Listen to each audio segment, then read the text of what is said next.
Serial सरू के आने वाले ट्रैक में अब जहां पर सरू ने अपनी मां की इज्जत तो बचा ली है, लेकिन वहीं पर दूसरी तरफ सरू और वेव के बीच में इस सब चक्कर में बहुत बड़ा बवाल हो गया है। दोनों के बीच में बड़े डिफरेंसेस आ गए हैं। लेकिन आने वाले ट्रैक में अब तो ये डिफरेंसेस और भी ज्यादा बढ़ते हुए नजर आने वाले हैं, क्योंकि गलत फहमी अब तारा फैलाने वाली है वेद के दिमाग में। वो वेद को इतना ज्यादा भर देगी सरू के खिलाफ, ऐसे ऐसे सबूत वह पेश करेगी जिससे ऐसा लगेगा कि सारी गलती और षड्यंत्र रचने वाली अकेली सरू है। वहीं पर दूसरी तरफ अब यह भी देखना काफी इंटरेस्टिंग होने वाला है कि अब यह जो लड़ाई है वेद और सरू के बीच में, ये कम नहीं होने वाली है, इनफैक्ट बढ़ने वाली है। जहां पर सरू अपनी बात पर बिल्कुल अडिग रहेगी क्योंकि वो सच बोल रही है, लेकिन वेद उसकी बात को समझने को तैयार ही नहीं होने वाला है, क्योंकि यह जितनी भी बातें उसके दिमाग में भरी गई हैं, ये सारी बहुत ही ज्यादा खतरनाक है और पूरी प्लंड है।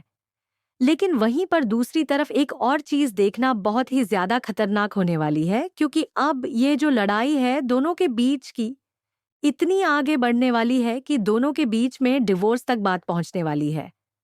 डिवोर्स पेपर्स भी आ जाने वाले हैं, लेकिन अब ये जो डिवोर्स पेपर्स हैं ये साइन नहीं होंगे, क्योंकि आने वाले ट्रैक में जहां पर इतनी बड़ी गलत फहमियां आ चुकी हैं, अनिका और तारा की जीत होती हुई नजर आ रही है। वहीं पर दूसरी तरफ अब वेद के सामने कुछ ऐसे सच भी आ जाएंगे, स्पेशली उसकी भाभी जो पूजा है, वह ऐसे ऐसे सच पेश करेगी और ऐसे ऐसे सबूत पेश करेगी तारा के खिलाफ कि वेद को उनकी बात पर भरोसा हो जाएगा और उन्हें समझ में आ जाएगा कि कौन कौन इस सब षड्यंत्र में शामिल है। जैसे कि उसका बड़ा भाई रोहित, उसकी माँ तारा और अनिका स्पेशली, ये सारे के सारे जितने कैरेक्टर्स हैं, ये सब सच्चाई उनके सामने आने वाली है। और वहीं पर दूसरी तरफ एक और चीज देखना बहुत ही ज्यादा इंटरेस्टिंग होने वाला है कि आने वाले ट्रैक में वेद अब सरू से माफी मांगता हुआ नजर आने वाला है।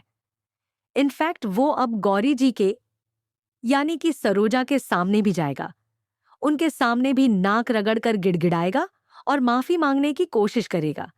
लेकिन अब उसे माफ करना चाहिए या नहीं करना चाहिए, यह तो आप लोग ही बताइए कमेंट्स में। लेकिन फिलहाल हम एक और चीज आपको बताना चाहते हैं जो कि एक बहुत बड़ा सीक्रेट है। वो ये है कि अब आने वाले कुछ ही एपिसोड्स में सरोजा और चंद्रकांत का मिलन होने वाला है, जहां पर अब चंद्रकांत के पास पहुंचने वाली है सरोजा, क्योंकि उसे एक चीज समझ में आने वाली है कि यह जो डिवोर्स की बातें चल रही हैं सरू और वेद के बीच में, यह सारी बातें सिर्फ एक गलत फहमी की वजह से हो रही है, क्योंकि सरू के बाप का नाम किसी को नहीं पता है और उसकी औकात के बारे में नहीं पता है। लेकिन इसी सबको लड़ाई झगड़े को खत्म करने के लिए अब सरोजा यानी कि गौरी यही कदम उठाने वाली है कि वह चंद्रकांत के सामने जाकर यह सच बताएगी कि उसकी बेटी सरू है। देखना बहुत ही इंटरेस्टिंग होगा। तब तक के लिए बने रहिए हमारे साथ में, देखते रहिए सीरियल जरूर।